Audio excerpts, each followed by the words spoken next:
talking to Charlie Pittman. Charlie Pittman, it's Dave here from Amplify, and he's obviously a superstar. And if you don't know who he is, you'll find out sooner or later. So, Charlie, how are you, mate?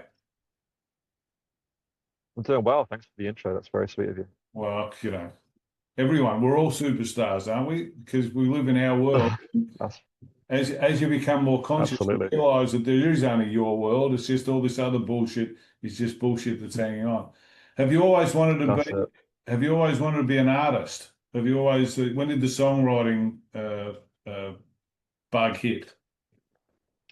Yeah, I mean, as a kid growing up in the UK, I wanted to be a footballer like every other young kid in the What UK. And side? then What got side? What football side? Liverpool. Okay. It's Yeah, my the local small team one. is Ipswich Town. And then yeah, it wasn't until I was sort of in my teenage years that I really got into music and thought, oh, I really want to do that. I really want to write songs and get on stage and connect with people, I think. So yeah. And then since that kind of started as a teenager, it didn't really stop. And then I was like, how do I make this a career? And that's what I'm doing now, I guess. Okay, and so briefly talk about that. How did you make it a career? What did you start with? What did you do? What decisions did you make to get to, this point? Yeah, I always wanted to do artistry, but I also wanted to be an actor as well. I just knew I wanted to perform. I wanted to connect with people in a live setting, I think. So I went to drama school for a few years, and at the same time, I was still kind of writing songs in my bedroom. I graduated from drama school with a In degree in England or acting here? In in England? England. Yeah, I was over in the UK and had an agent, and I was auditioning for stuff, and then COVID hit, and that kind of put acting on the back burner. And I decided to kind of post my music to TikTok pretty early in 2020, and then yeah, it just kind of connected with people.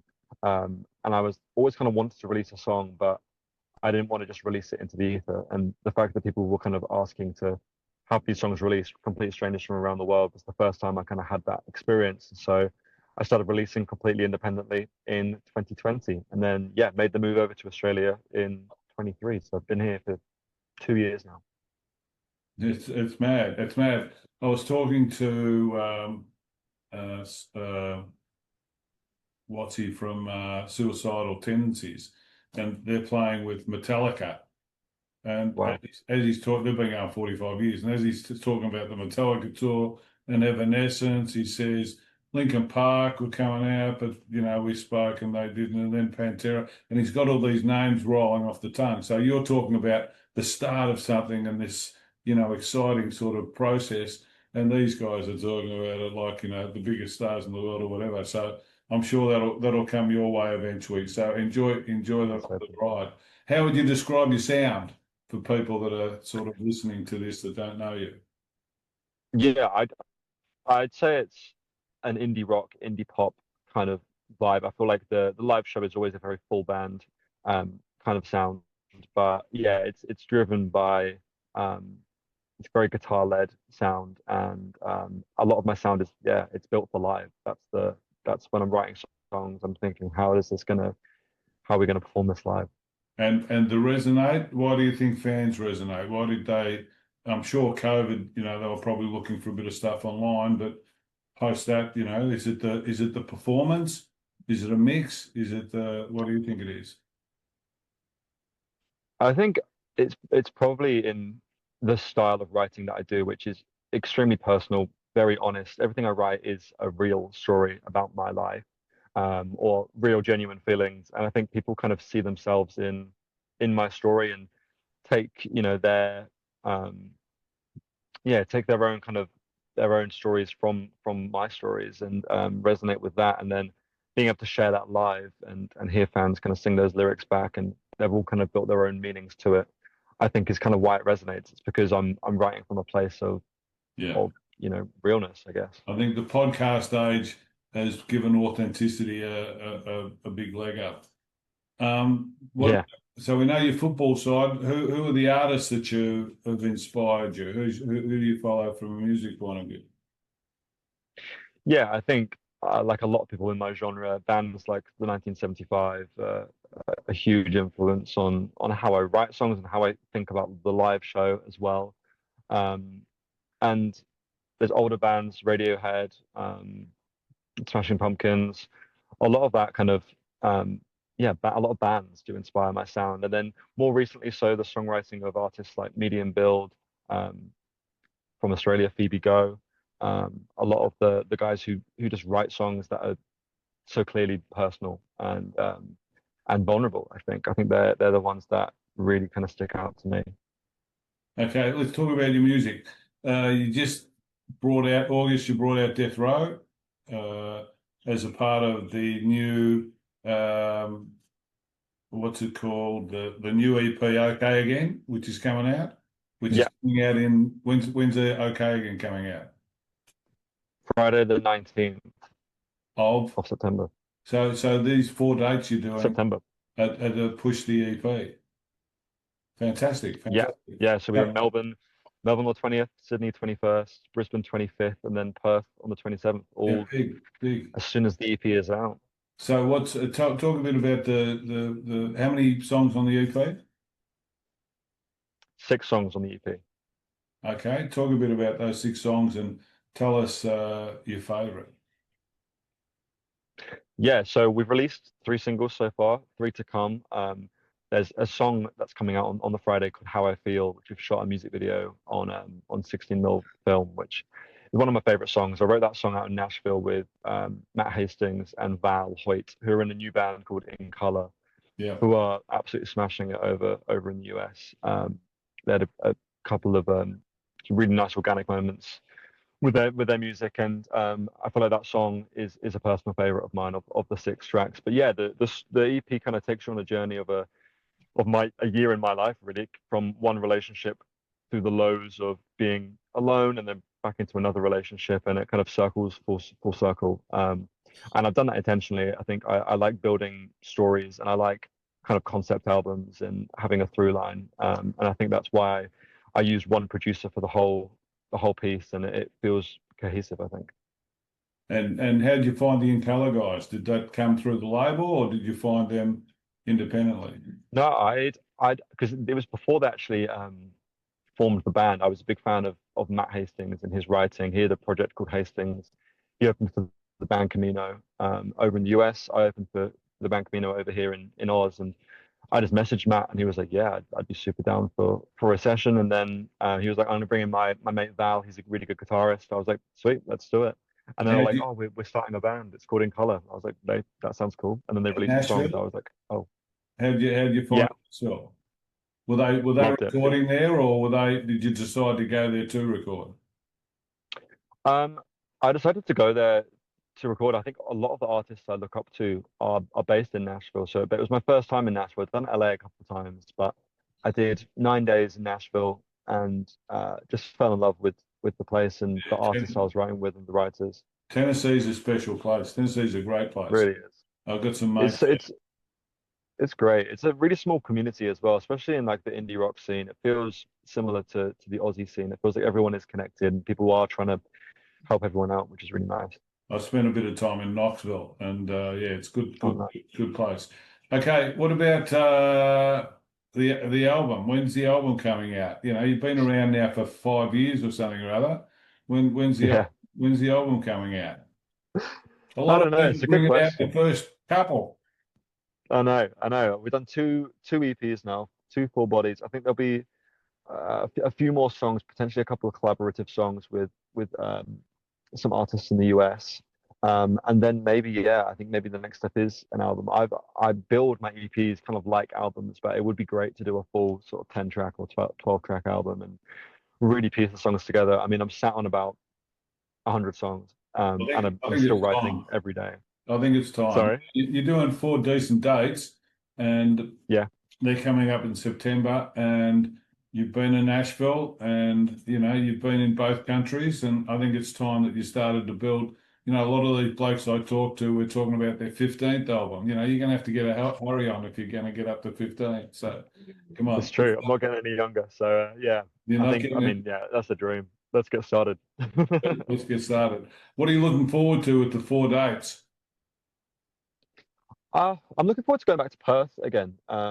It's rare that you get to do a Perth show as a Sydney artist, Yeah. but we managed to make it work. So it'd be nice to go back there and play for fans that I met before and some new fans as well. But also just to play these songs live. We've played these songs live in the UK, um, but a lot of them were unreleased at the time, so we haven't played these songs in Australia yet. So to play the new songs live, I think it's going to be really That'd fun for be us. cool. I think Perth's a bit of an incubator too, because they don't get everyone. So if they get some Mm, people, it's a good place to pick up some fans and build a fan base. So yeah, that's yeah, I hope so. and them out over there. If you could perform with any music artist, alive or dead, who would it be? Mm. Oh, it's a good question. Um, Are you on Live Aid stage with Freddie or who is it? oh, see, they're the obvious answers. I feel like maybe controversially would love. I've always said I would love just a great John Mayer guitar solo on one of my songs. Yeah, yeah. I've always looked up to John Mayer as a songwriter as well, and then obviously as a guitarist, he's Well, that could incredible. But happen. to be able to, hey, here's That could hoping. still happen. Maybe he'll He's still listen. alive.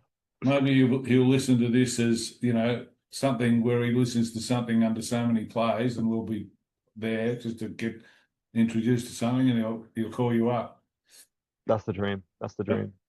All right. What long term aspirations? Obviously, you've got the album, but you really, in terms of, especially when you see everyone touring these days, and they've all been around 30, 40 years, 50 years, and they're still going strong. What are your aspirations? Are you going to act still, or are you going to mix, be a hybrid? What are you going to do?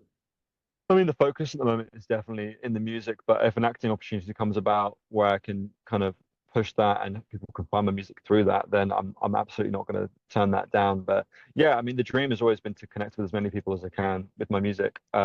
So I'd love to tour the US. I've been over a few times to write. It would be great to tour over there.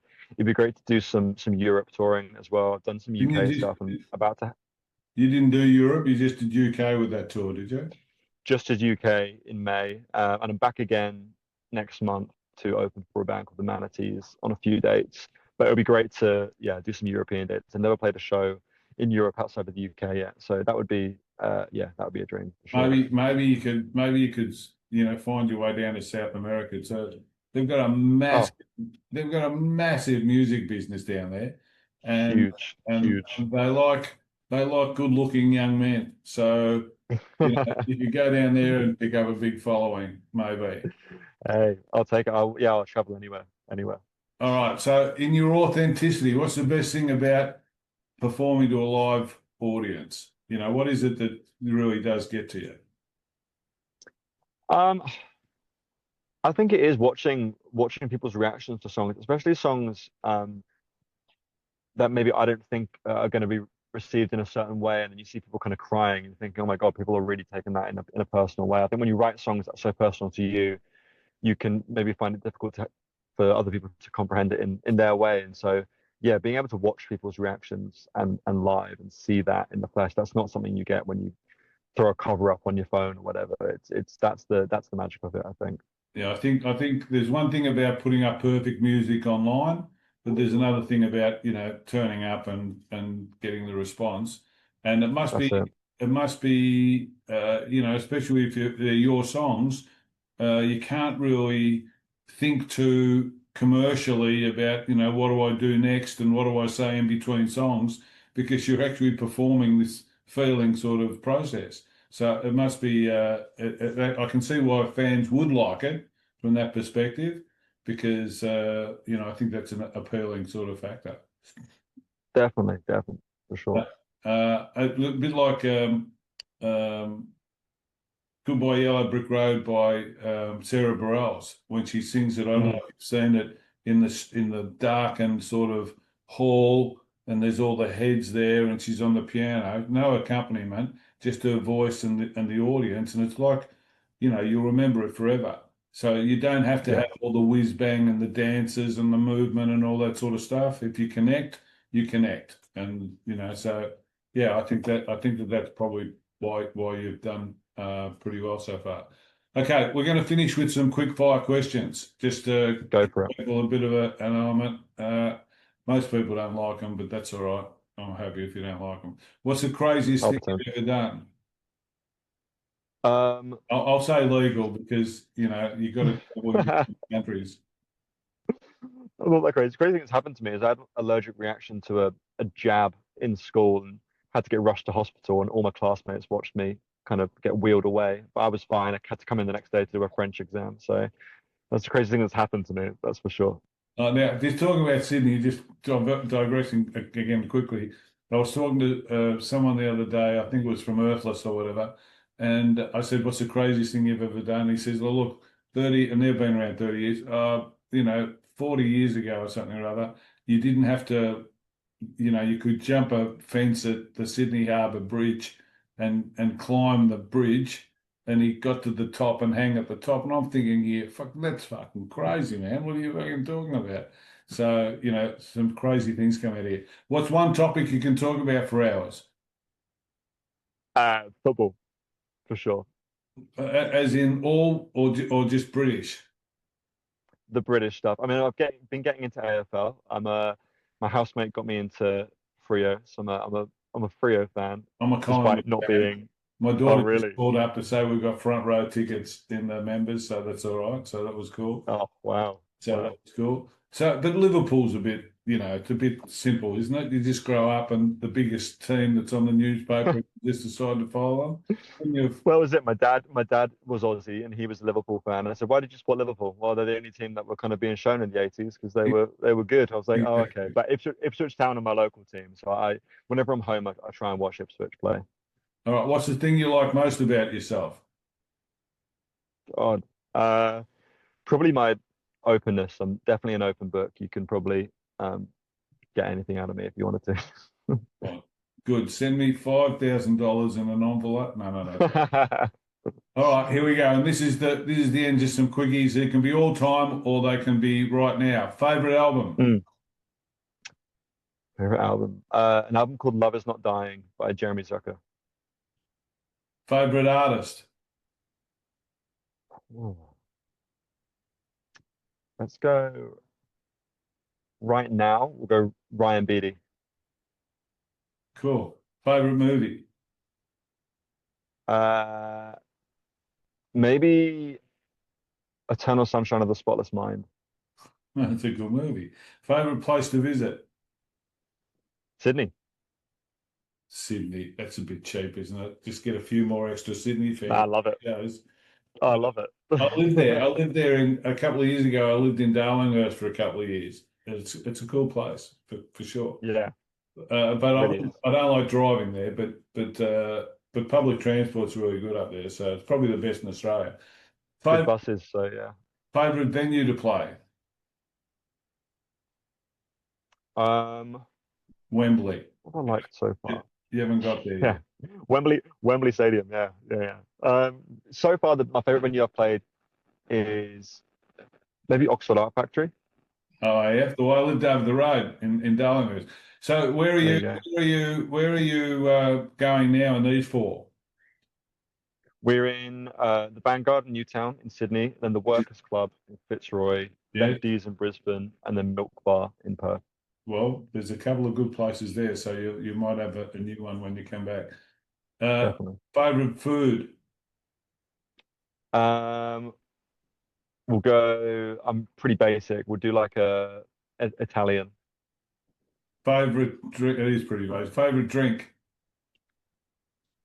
Um, I'm a sucker for a Coca-Cola on a cold day, on a warm day even. A nice cold Coca-Cola, sugar free or full sugar? full fat baby. There you go. Go for it. Favorite person in history, apart from me. Let's go with my mum. Yeah, that's a good person, man. That's a good person. If she wasn't around, I wouldn't be having this conversation with you. That's it. That's And it. I am certain, this is the last question, I'm certain you are a clean skin. Favorite tattoo? No, I do have tattoos. My favorite tattoo is probably um Can I you have a horse one. can you show it? Yeah, see if I can get it here.